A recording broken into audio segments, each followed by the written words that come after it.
안녕하세요. 우리는 오늘서부터 다시 구약 말씀으로 넘어가 이사야에 대한 이야기를 가지고 하나님의 은혜를 나누고자 합니다. 이사야는 아모스의 아들, 아모스 선지자가 아니라 동명이인이죠.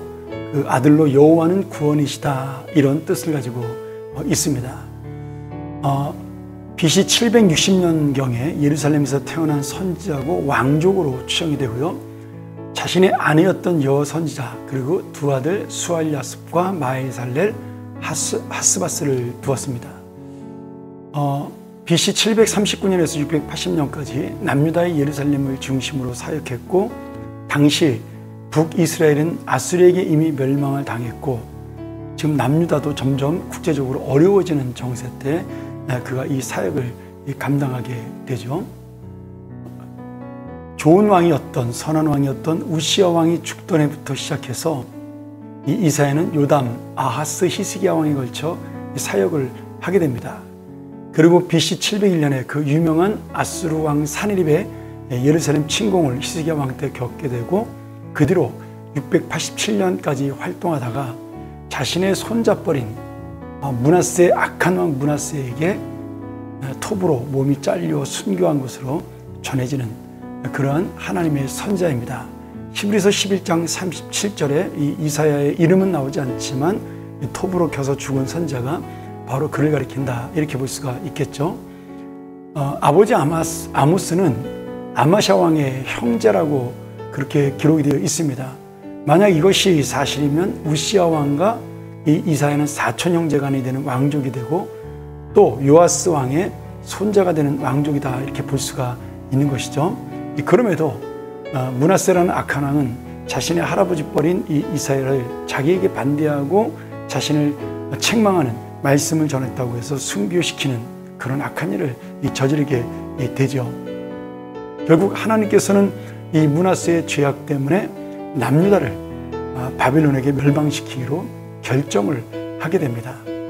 이렇게 여러 가지 이야기가 이 속에 담겨 있지만 이사야서를 바라보면서 우리가 차츰차츰 하나씩 살펴보기로 하겠고요.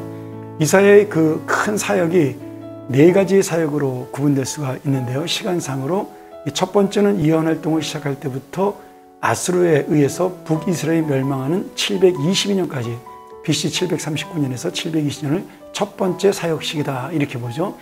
그리고 두 번째 사역 시기는 북이스라엘의 멸망서부터 아수르 왕 사르곤 2세가 통치하는 722년에서 705년까지의 기간으로 봅니다.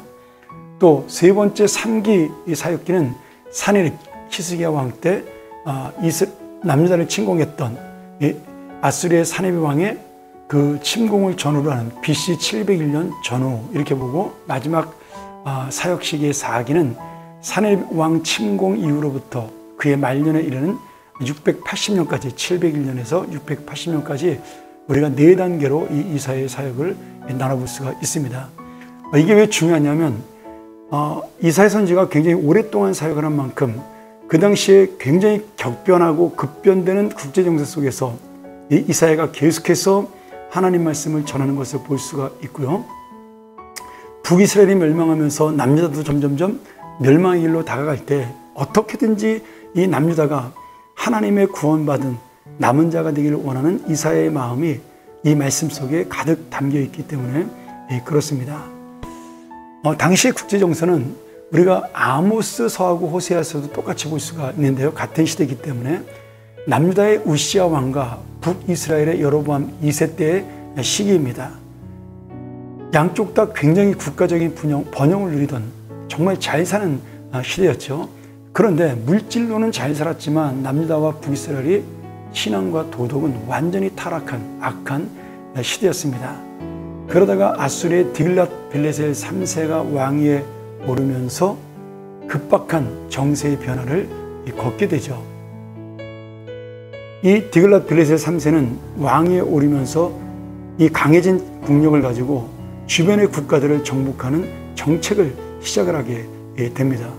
그래서 이 침공 정책의 두려움을 느낀 북이스라엘과 아람이 동맹을 맺고 남유다까지 동참하라고 요구를 하는데, 그 당시 악한 왕이었던 남유다 아하스는 아수르에게 의지하는 정책을 펴다가 아람과 북이스라엘의 침공을 받게 되는 BC 733년에 어려운 위기를 맞게 되죠. 이때 이 아하스는 하나님에게 의지하지 않고 아수르의 구원을 요청해서 잠시는 어려움을 극복하는 것처럼 보이고, 그리고 자신도 잘 되는 것처럼 보입니다. 이 전쟁의 와중에 아람 나라는 아수르에 의해서 멸망당하고, 북이스라엘 역시 얼마 지나지 않아서 아수르의 살마네셀 5세라는 왕에게, 그리고 사르곤 2세의 침략으로 BC 720년에 멸망하면서 남유다만 남게 됩니다. 그리고 그 후에 BC 8세기 말엽에 다시 국제정세에 큰 변화가 일어납니다. 신흥 강대국 바벨론으로 인해서 어려움을 겪게 되고, 또 원래의 강대국이었던 애굽이 다시 국내의 정치를 정비하면서 강대국으로 부상하면서 이 중동 지방에 이 아수르와 애굽과 그리고 바빌론이 삼각으로 굉장히 격변하는 정세가 되죠. 이러한 정세를 틈타서 팔레스타인의 이 주변 국가들은 그동안 자신들을 괴롭혔던 반아수르 동맹을 맺고, 남유다의 히스기야 왕 역시 이 동맹에 동참하면서 아수르가 큰 대군을 이끌고 이 히스기야 왕이 있었던 남유다를 침략하게 됩니다. 우리가 잘 아는 히스기야 터널, 그런 역사가 나오는 사건이죠. 이렇게 두 번의 침공을 받게 되지만 하룻밤 사이에 하나님의 은혜로 18만 5천 명이 하나님을 도우시는 하나님의 그 손길로 인해서, 이 히스기야를 도우시는 하나님의 손길로 인해서 이 아수르의 대군이 멸망하고 남유다는 위기를 벗어나게 됩니다. 이러한 시기에 이사야 선지자는 여러 왕들을 거치면서 지금 남유다가 저지르고 있는 회개와 신앙, 다시 말하면 하나님 앞에 바로 서지 못해서 망했던 북이스라엘의 전철을 밟지 말고, 우리는 하나님 앞에 올바른 신앙을 회개하여 우리는 이 어지러운 세상에 격변하는 국제정세에서 하나님의 심판을 면하고 남은 자가 되자, 이렇게 항상 주님의 말씀을 선포하며 구원과 소망의 말씀과 더불어 심판의 말씀을 전하게 됩니다. 물론 이 이사야의 말씀이 당대에는 영향을 끼치지 못하고 그만 남유다가 멸망을 하게 되지만, 그러나 그 이사야의 예언은 결국 지금 우리가 볼 때 남유다로 그치는 것이 아니라 이 세상을 보는 예언이었고, 예수 그리스도를 우리에게 보내신다라는 하나님의 정확한 말씀을 전한 놀라운 고난의 종 이사야 53장의 말씀이 전해지는 역사가 되죠. 이사야 선지자가 하나님의 예언을 통해서 이 남유다가 회개하고 하나님 앞에 바른 나라로 설 것을 권고하는 이유를 예언의 말씀으로 여러 사건을 통해 보여주고 있는데요. 이 말씀에 목적이 있습니다. 조금 오늘 긴 것 같지만 중요한 이야기이기 때문에 이것만 하고 마치죠. 첫 번째는 남유다가 제사장 국가의 역할을 감당하지 못하고 불신앙과 제약으로 나갈 때 하나님이 심판하신다는 말씀을 선포함으로, 지금 남유다가 강대국에 의해서 위기와 어려움을 만나고 있는 것이 나라가 국력이 약해서 그런 것이 아니라 하나님의 심판과 징계라는 사실을 말씀하고 있는 것입니다. 그래서 이 어려움을 극복하기 위해 그 당시에 강대국이었던 애굽이나 아수르나 바벨론을 의지할 것이 아니라 오직 회개하고 우리의 믿음을 회복함으로 하나님 앞에 바로 서야 할 것을 촉구하는 그런 놀라운 예언의 말씀이죠.